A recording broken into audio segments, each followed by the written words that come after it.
Daily Dieter Podcast, Dieter Kurtenbach with you, and we're talking Blake Snell. Yes, the Giants made a massive move on Monday night, signing reigning National League Cy Young Award winner Blake Snell to it's really a one-year contract. John Heyman, New York Post, first to report it, 2 years, $62 million, but it has an opt-out after this year, making it for all intents and purposes, in all likelihood, a one-year deal. And I got to tell you, I love it. I think this is a fantastic move by the San Francisco Giants. They waited for the market to play into their hands when it came to free agents. And now they have, in the course of 1 month, albeit the last month before the regular season started, in 1 month, they have added two of the biggest players in the free agent market. And I think it takes the Giants from a team that was sort of in the morass, emphasis on ass, in the National League and in all of baseball. Just another one of those teams playing for 83, 84 wins. And I think it pushes them a tier up. I think they become the second best team in the National League West. I like what Arizona's done, but I can't trust them to be a 90-win team. I think that San Diego has done a pretty good job given some of the salary constraints that they've been up against. Obviously, you lose Juan Soto. That's going to be a big deal, but I thought the Dylan Cease move was pretty solid by them. I think they have a pretty good team. I think the National League West is a buzzsaw. We know about the Dodgers. At the same time, I look at the San Francisco Giants. I feel like this is a team that should push for 90 wins, and I don't think it's crazy because not only does Matt Chapman at third base give you a solid middle-of-the-order bat with serious pop, someone that you can trust against both lefties and righties, so you prefer him against lefties. You also get that glove night in, night out. That's an elite glove. This is a kind of player that can push for an MVP if all things go right. And that's just not the kind of everyday player the Giants have had under Farhan Zaidi. Yes, maybe Buster Posey at the tail end of his career. Maybe. I mean, Brandon Crawford had that push. Is that somebody that you really think of when you think MVP? Now, Matt Chapman might not be either, but he has played at an exceptionally high level, and I still think he has really good baseball to give the San Francisco Giants. That lineup makes a little bit more sense with Jung-Hoo Lee in center field, someone you can trust to lead off and play center field day in and day out, and with Matt Chapman at third base. Do I have questions about right field? Do I have questions about first base? Do I have questions about shortstop? You bet. You bet. But I don't have questions about third, and I don't have questions about center field. I feel pretty good about both of those spots heading into the season. That is improvement. When you went from the platoon saloon and no one having a job to now having at least one in Chapman, a guy that you trust to perform the duties of the job at a high level day in, day out. Perhaps you have two with Lee. He's been marvelous in spring training. Doesn't look like the transition from Korea is bothering him at all.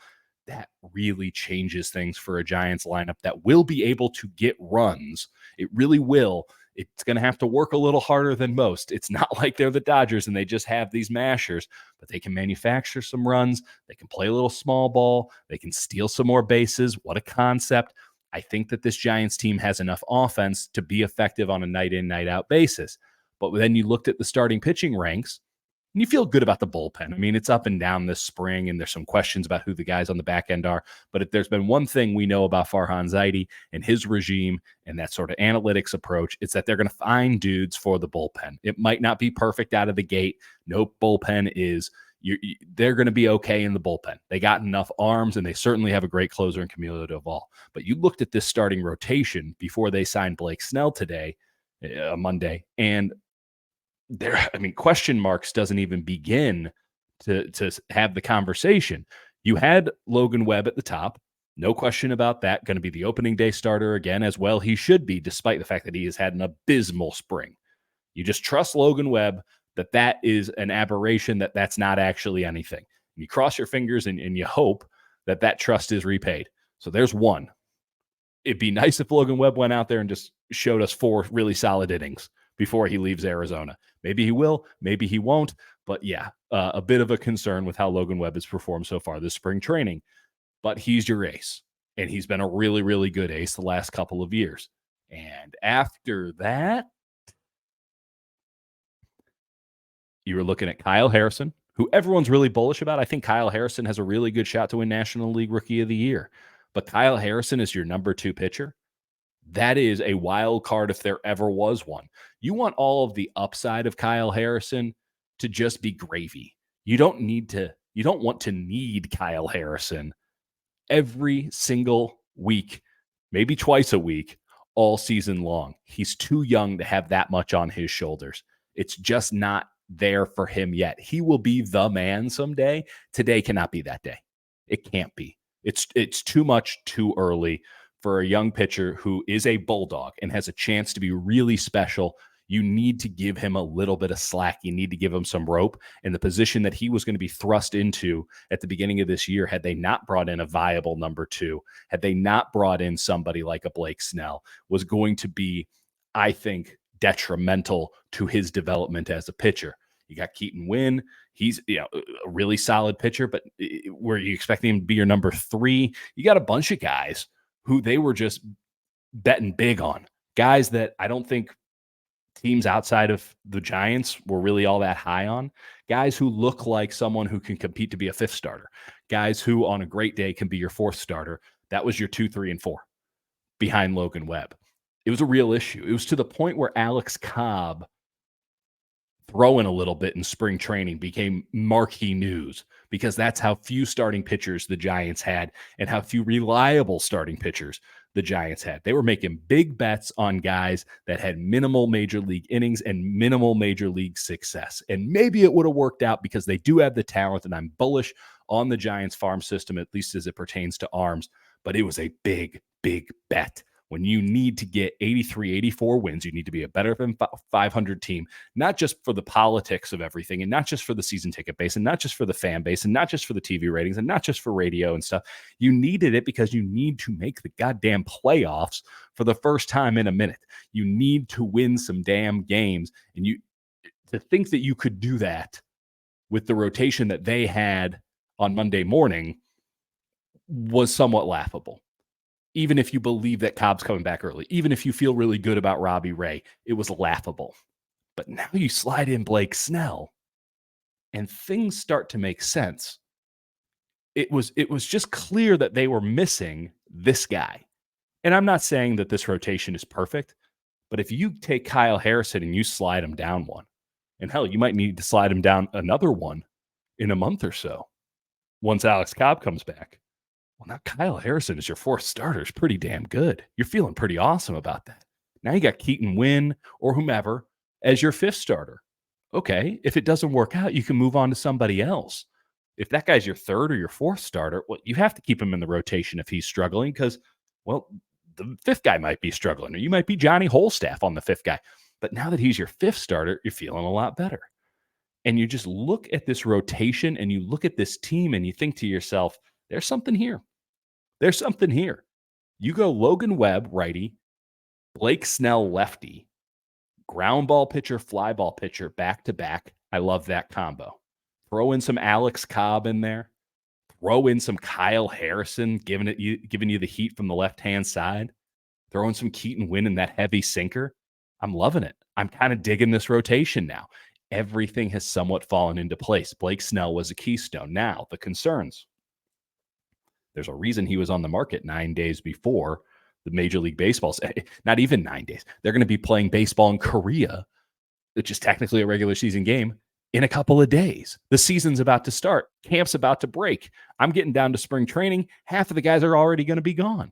And so why was he available? 1, he wanted a long-term deal. And 2, he wanted a lot of money on the long-term deal. And he could have one but not the other. And it was probably going to be the money. And I got no problem with the money that the Giants gave him. And I love the term.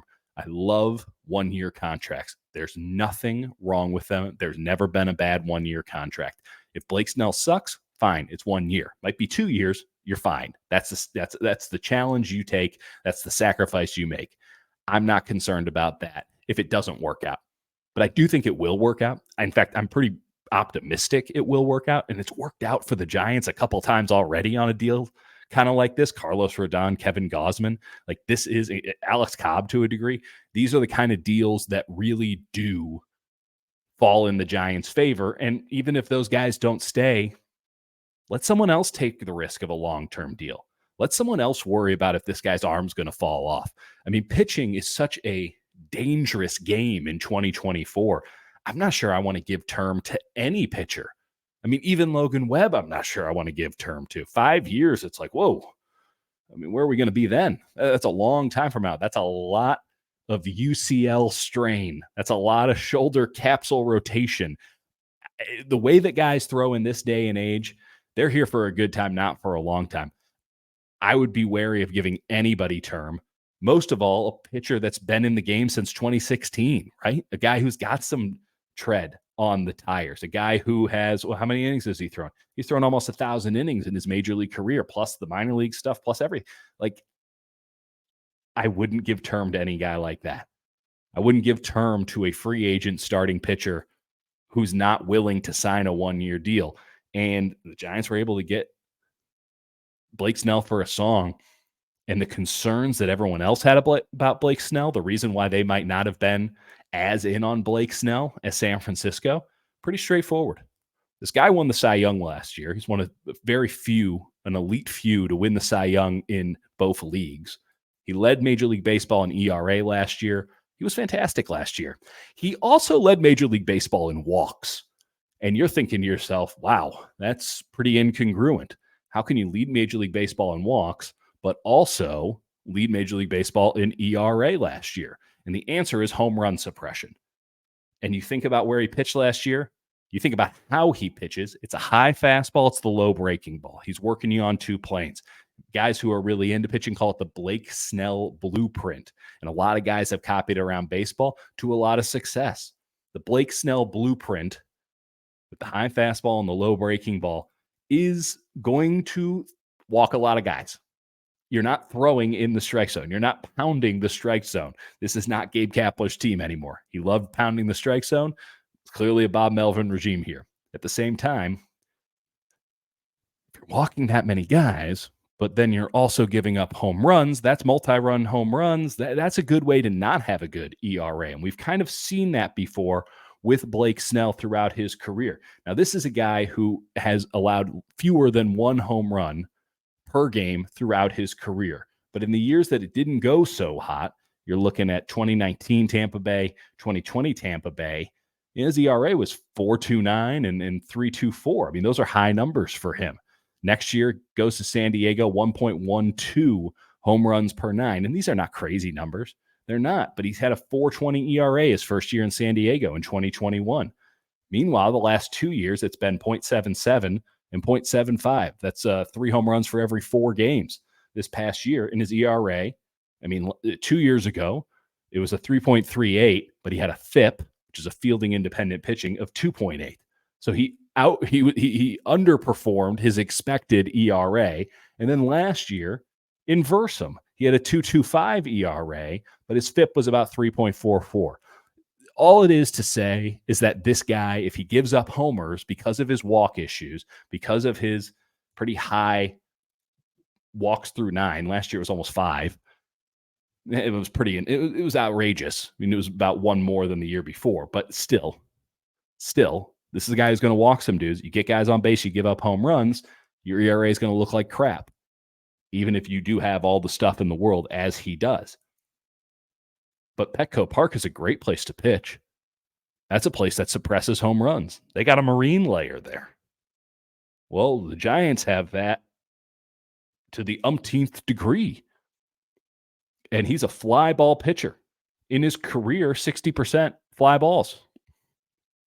Last couple of years, it's been even higher in San Diego. Well, that's pretty awesome for Oracle Park. That's exactly what you would want if you went to Oracle Park. This is a fly ball pitcher's heaven. I'm looking at Blake Snell and all the reasons that guys across baseball are thinking, these quants that kind of all have the same number around baseball are saying, man, I don't know. If I'm Cincinnati, I would have been worried about signing him. If I'm the New York Yankees, I would have been worried about signing him. If I play in a bandbox ballpark that gives you cheapo home runs, I don't know if I'd want Blake Snell. I get the hesitation of those teams, but the San Francisco Giants do not play in a bandbox. They play in a place that hasn't produced a solid 25 home run guy since Barry Bonds. You had to be on the clear and the cream to hit the ball out of Oracle Park. This is just a slam dunk signing. Everything makes sense with Blake Snell in the fold for San Francisco. And again, I look at this team as, they were about an 82, 83, 84 win team. Add them in with the pile of everybody else kind of going for that baseline level of mediocrity. You had like 9 teams all trying to be the last team to make the playoffs. It's great for baseball. And if you can't catch my sarcasm, trust me, I'm being sarcastic.